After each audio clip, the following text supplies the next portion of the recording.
Unë mendoj diçka që martesa nuk duhet bërë kurrë pa dashuri për lumturi.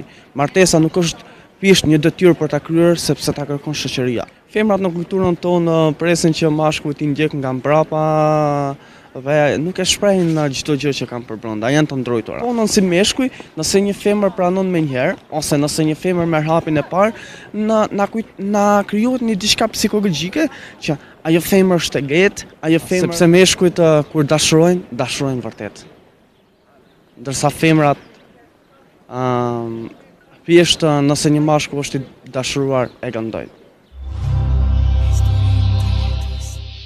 Qysh e kanë në Shqipërinë? Mirë, shumë mirë. Për cilit vend për Shqipëri thona vjen? Nga Tirana. Nga Tirana bukur. A është era parë që u vjen? Jo, nuk është era parë. E kam vizituar disa herë më parë. A më tregon sa të pëlqen Prishtina, Kosova përgjithësi? Vend shumë i bukur, ne me një kombë dhe është i njëjti emocion, e njëjta ndjenje bukurisë në të djante e vendit. Kështu që Kosova është vetë vendi jonë. Është sikur të krahasosh Kuksin me Vlorën, të krahasosh Shqipërinë me Kosovën, është e njëjta gjë. Çka të rregë më shumë në Kosovë kur vjen? Çfarë pëlqen? Njerëzit janë në të ëmbël, mikpritës, familjar, diçka që në Shqipëri është larguar pak. Këtu familja është akoma një pjesë shumë e rëndësishme. Dhe kjo është shumë e rëndësishme. Duket që je i lidhur pas familjes. Unë mendoj që njeriu mund të arrijë gjithçka, por nëse nuk ka familje nuk ka asgjë. Që e mirë kjo. Je familjar i martuar?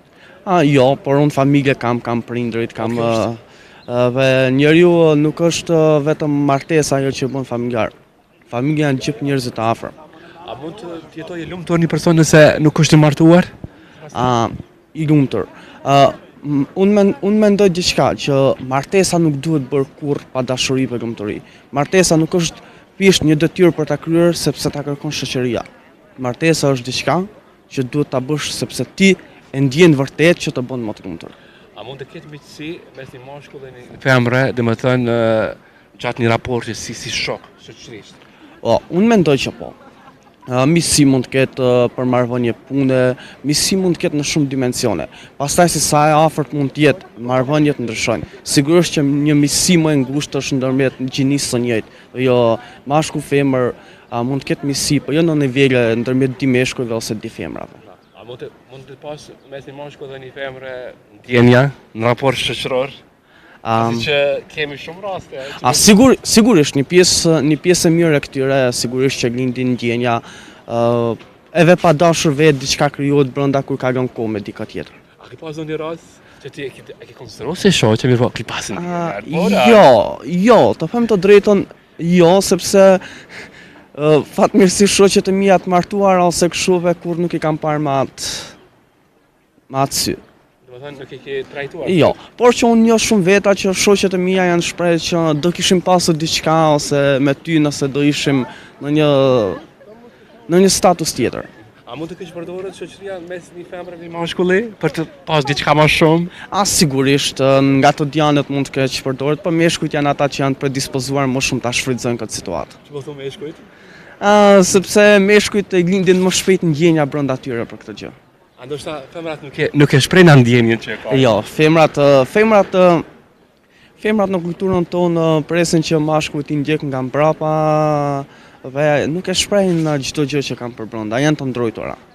Si e sheh këtë raportin, pse çdo herë duhet një mashkull ta bëj hapin e parë? A mendon që ka drejt nëse një femër nëse ne bën një hap të parë ose ka dëshiron me u njoftu, ajo femër pak domethënë i humb ajo domethënë pse një femre. Po, kjo është në kulturën e vet tonën si meshkuj, nëse një femër pranon menjëherë ose nëse një femër merr hapin e parë, na krijohet një diçka psikologjike që ajo femër është e lehtë, ajo femër është jo e mirë, por që nuk mendoj që është kështu. Dhe me kalimin e viteve paksa gjërat kanë ndryshuar. Dhe mendoj që shumë shpejt do ndryshojnë dhe këtu dhe nëse një vajzë do ketë pëlqim, nuk do ketë më problem ta shpreh për një djalë. Po duhet të pyet pasi që e gjenerat më e re. A ke dosh dikon jetë ta herë? Po. Unë mendoj se çdo njeri dashuron jetë. Dhe dashuria është një ndjenjë që duhet jetuar. Pastaj nëse përfundon mirë apo jo, unë mendoj që duhet bësh ti maksimumin nga ana jote. Pastaj dashuria është një marrëvënie dypagashe. Dhe dashuria nuk ekziston, apo? Si? Nuk ekziston ajo dashuria, apo? Që ti pasur. Ajo, nuk ekziston. Sot sa i pishman që nuk je me personin. Nuk mendoj që jam pishman. Nga ana ime unë mendoj që kam bërë maksimumin. Jam përpjekur të jap atë çfarë kam menduar që është më e mira. Kush dashuron sipas te më shumë? Meshkujt apo femrat? Meshkujt. Pse? Meshkujt. Atë do pak. Sepse meshkujt kur dashurojnë vërtet. Ndërsa femrat thjesht nëse një mashkull është i dashuruar e gëndojnë. A vuajnë meshkujt? Ma shumë se femrat? Vuajnë. Meshkujt vuajnë. Nuk mund ta them nëse më shumë se femrat apo jo, sepse këto mund ta shprehin vajzat, femrat, por meshkujt vuajnë në dashuri. Ke vuajt ti pas një dashurisë ke? Jo. Kam vujt. Patjetër që një pjesë e kujtimeve diçka do e ndjesh në përditshmëri, por të vuash siç është disa trauma ose diçka jo. Apo ti e vërtetën, a ke çajt me një femër? Jo. S'ke çajt? Jo. Po që nëse dashuron dikon? Po, sigurisht që të qash është ndjenja më njerëzore. Ashtu si qajmë për të afërmit tanë, ashtu do qajmë dhe për një njeri që dashuron. Sepse një njeri që dashuron do të thotë që e ke për zemër, e ke të afër. Dashuria çka është? Dashuria është kuptimi i jetës. Nëse toka pa diell nuk do jetonte, njeriu pa dashuri nuk do jetonte. Po më pëlqen janë i përgatitur, me pyetje që të kombo, po du një mesazh gjithë të rive të reja, çfarë kush të thanë diçka për ata që domethënë në hapat e parë janë dashurisë, që dashurojnë ose do ta dashurojnë dikën. Çfarë kush e rekomandu? Çfarë kush e thon? Të dashurosh është keq, të mos dashurosh është akoma më keq. Kështu që njeriu duhet të dashurojë. Duhet të zgjidh të keqen më të vogël. Dhe e keqja më e vogël është të dashurosh. Unë para shumë kënaqësi që u dëva me juve, me bëjt fala shumë Shqipëri, sidomos Tiranës. Faleminderit. Kënaqësi e madhe shumë. Ishte edhe për mua shumë kënaqësi. Domethënë i pajtimit që historitë jetës me u transmetu ky material që na abisudon. Patjetër. Patjetër. Mirat,